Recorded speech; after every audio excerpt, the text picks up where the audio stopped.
Hi friends, welcome to Everyday I'm Calculating. ഈ വീഡിയോയിൽ നമ്മൾ SCERT 6ാം ക്ലാസ് ബേസിക് സയൻസിലെ ഒന്നാമത്തെ ചാപ്റ്റർ ആയ ജീവന്റെ ചെപ്പുകൾ അഥവാ കാസ്കേഡ്സ് ഓഫ് ലൈഫ് എന്ന പാഠഭാഗമാണ് നോക്കാനായി പോകുന്നത്. എല്ലാവർക്കും അറിയുന്ന കാര്യങ്ങളൊക്കെ തന്നെയാണ് ഈ പാഠഭാഗത്തിൽ ഉള്ളത്. വളരെ സിമ്പിൾ ആൻഡ് ബേസിക് ആയിട്ടുള്ള പോയിന്റ്സ് ആണെങ്കിലും എക്സാമുകൾക്ക് സ്ഥിരം ചോദിച്ചു കാണാറുള്ള ചോദ്യങ്ങൾ ഈ പാഠഭാഗത്തിലുണ്ട്. ഇതിന്റെ ബാക്കിയാണ് വലിയ വലിയ ക്ലാസ്സുകളിൽ ഉള്ളത്. അതുകൊണ്ട് തന്നെ നമുക്ക് ബേസിക്സിൽ നിന്ന് തന്നെ തുടങ്ങാം. ഓക്കെ,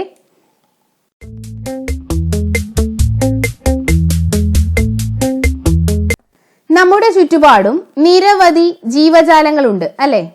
ചെറുതും വലുതും പല രൂപത്തിലും പല നിറത്തിലും പല ആകൃതിയിലുമുള്ള ഒരുപാട് ജീവികൾ നമുക്ക് ചുറ്റുമുണ്ട്. ഉറുമ്പിനേക്കാൾ ചെറിയ നമ്മുടെ നഗ്ന നേത്രങ്ങൾ കൊണ്ട് കാണാൻ കഴിയാത്ത ജീവികളും നമുക്ക് ചുറ്റുമുണ്ട്. അത്തരം ജീവികളെയാണ് സൂക്ഷ്മജീവികൾ അല്ലെങ്കിൽ മൈക്രോ ഓർഗാനിസംസ് എന്ന് പറയുന്നത്. നഗ്ന നേത്രങ്ങൾ കൊണ്ട് കാണാൻ കഴിയാത്ത ജീവികളെയാണ് സൂക്ഷ്മജീവികൾ അല്ലെങ്കിൽ മൈക്രോ ഓർഗാനിസംസ് എന്ന് പറയുന്നത്.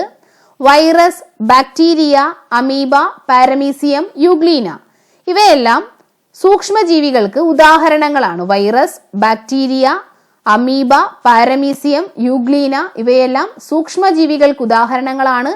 നഗ്ന നേത്രങ്ങൾ കൊണ്ട് കാണാൻ കഴിയാത്തവയാണ് സൂക്ഷ്മജീവികൾ. ഇങ്ങനെ നഗ്ന നേത്രങ്ങൾ കൊണ്ട് കാണാൻ കഴിയാത്ത ജീവികളെ കാണാൻ സഹായിക്കുന്ന ഉപകരണമാണ് മൈക്രോസ്കോപ്പ്. നഗ്ന നേത്രങ്ങൾ കൊണ്ട് കാണാൻ കഴിയാത്തവയെ കാണാൻ സഹായിക്കുന്ന ഉപകരണമാണ് മൈക്രോസ്കോപ്പ്. എല്ലാ ജീവശരീരവും നിർമ്മിച്ചിരിക്കുന്നത് അനേകം ചെറുഘടകങ്ങൾ കൊണ്ടാണ്. എല്ലാ ജീവശരീരവും നിർമ്മിക്കപ്പെട്ടിരിക്കുന്നത് അനേകം ചെറുഘടകങ്ങൾ കൊണ്ടാണ്. ഒരു ഉറുമ്പിന്റെ ശരീരം പോലും അത്തരം ആയിരക്കണക്കിന് ചെറുഘടകങ്ങൾ കൊണ്ടാണ് നിർമ്മിക്കപ്പെട്ടിരിക്കുന്നത്. ഈ ചെറുഘടകങ്ങളെയാണ് നമ്മൾ കോശങ്ങൾ അല്ലെങ്കിൽ സെൽസ് എന്ന് പറയുന്നത്. ജീവശരീരം നിർമ്മിക്കപ്പെട്ടിരിക്കുന്ന ചെറുഘടകങ്ങളാണ് കോശങ്ങൾ അല്ലെങ്കിൽ സെൽസ് എന്ന് പറയുന്നത്. നേരത്തെ ഉറുമ്പിനേക്കാൾ ചെറിയ ജീവികളെ കുറിച്ച് നമ്മൾ പറഞ്ഞിരുന്നു. അമീബ, പാരമീസിയം, യൂഗ്ലീന, ബാക്ടീരിയ ഇവയിലൊക്കെ ഒരു കോശം മാത്രമേ ഉള്ളൂ. ഇത്തരം ജീവികളെയാണ് ഏകകോശ ജീവികൾ അല്ലെങ്കിൽ യൂണിസെല്ലുലാർ ഓർഗാനിസംസ് എന്ന് പറയുന്നത്. ഒരു കോശം മാത്രമുള്ള ജീവികളാണ് ഏകകോശ ജീവികൾ അല്ലെങ്കിൽ യൂണിസെല്ലുലാർ ഓർഗാനിസംസ്. ഒന്നിൽ കൂടുതൽ കോശങ്ങളുള്ള ജീവികളെയാണ് ബഹുകോശ ജീവികൾ അല്ലെങ്കിൽ മൾട്ടി സെല്ലുലാർ ഓർഗാനിസംസ് എന്ന് പറയുന്നത്. ഒന്നിൽ കൂടുതൽ കോശങ്ങളുള്ള ജീവികളെയാണ് ബഹുകോശ ജീവികൾ അല്ലെങ്കിൽ മൾട്ടി സെല്ലുലാർ ഓർഗാനിസംസ് എന്ന് പറയുന്നത്. ഉറുമ്പും നമ്മളും മറ്റ് ജന്തുക്കളും സസ്യങ്ങളും എല്ലാം ബഹുകോശ ജീവികളാണ്. ജീവശരീരം നിർമ്മിക്കപ്പെട്ടിരിക്കുന്ന അടിസ്ഥാന ഘടകമാണ് അല്ലെങ്കിൽ ചെറുഘടകങ്ങളാണ് കോശങ്ങൾ അല്ലെങ്കിൽ സെൽസ്. ഒരു കോശം മാത്രമുള്ള ജീവികളാണ് ഏകകോശ ജീവി അല്ലെങ്കിൽ യൂണിസെല്ലുലാർ ഓർഗാനിസം. ഉദാഹരണമാണ് അമീബ, പാരമീസിയം, യൂഗ്ലീന, ബാക്ടീരിയ ഇവയൊക്കെ. ഒന്നിലധികം കോശങ്ങളുള്ള ജീവികളാണ് ബഹുകോശ ജീവികൾ അല്ലെങ്കിൽ മൾട്ടി സെല്ലുലാർ ഓർഗാനിസംസ്. ജന്തുക്കളും സസ്യങ്ങളും എല്ലാം ബഹുകോശ ജീവികളാണ്. അപ്പോൾ ജീവികളിലെ വലിപ്പത്തിന് കാരണം എന്താണ്? കോശത്തിന്റെ വലിപ്പം കൂടുന്നതല്ല, മറിച്ച് കോശത്തിന്റെ എണ്ണം കൂടുന്നതാണ്. ജീവികളിലെ വലിപ്പത്തിന് കാരണം കോശങ്ങളുടെ എണ്ണം കൂടുന്നതാണ്.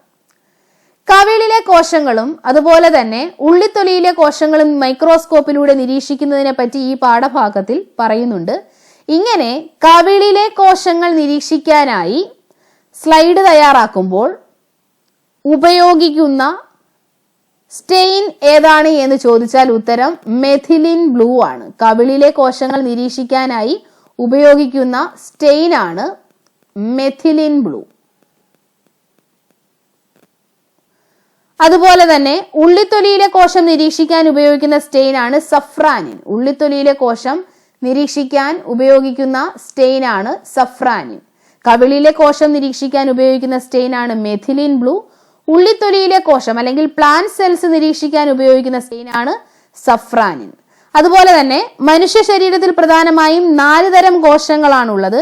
രക്തകോശം അല്ലെങ്കിൽ ബ്ലഡ് സെൽസ്, പേശീകോശം അല്ലെങ്കിൽ മസിൽ സെൽസ്, നാഡീകോശം അല്ലെങ്കിൽ നെർവ് സെൽസ്, ആവരണകോശം അല്ലെങ്കിൽ എപ്പിത്തീലിയൽ സെൽസ്. ഇങ്ങനെ 4 തരം കോശങ്ങളാണ് പ്രധാനമായും മനുഷ്യ ശരീരത്തിൽ ഉള്ളത്.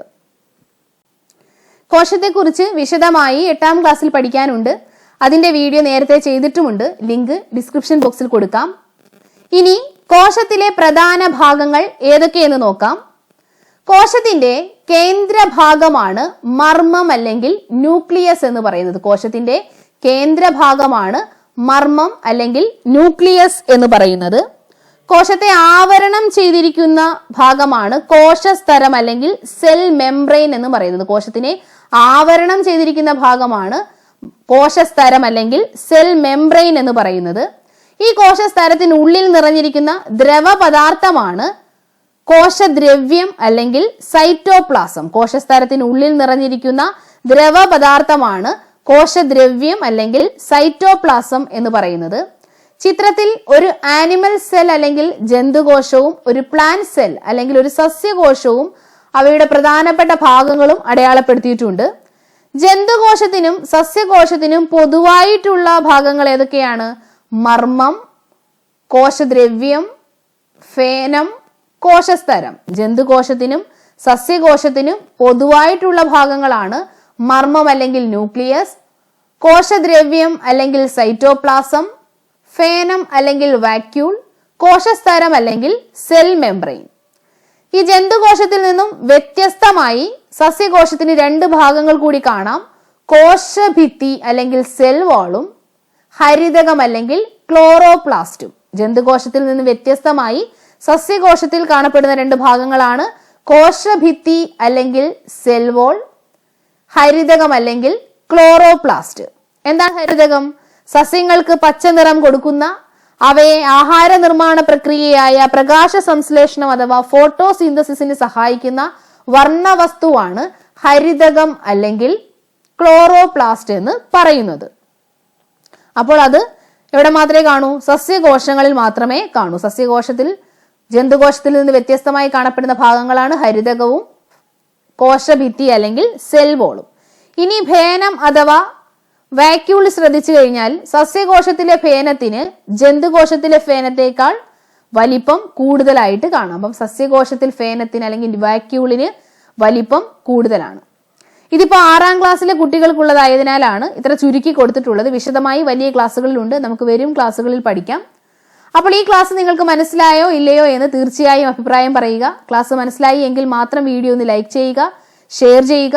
ചാനൽ ഇതുവരെ സബ്സ്ക്രൈബ് ചെയ്യാത്തവരുണ്ടെങ്കിൽ സബ്സ്ക്രൈബ് ചെയ്ത് സപ്പോർട്ട് ചെയ്യുക. മറ്റൊരു ഉപയോഗപ്രദമായ ക്ലാസ്സുമായി വീണ്ടും കാണാം. Thanks for watching.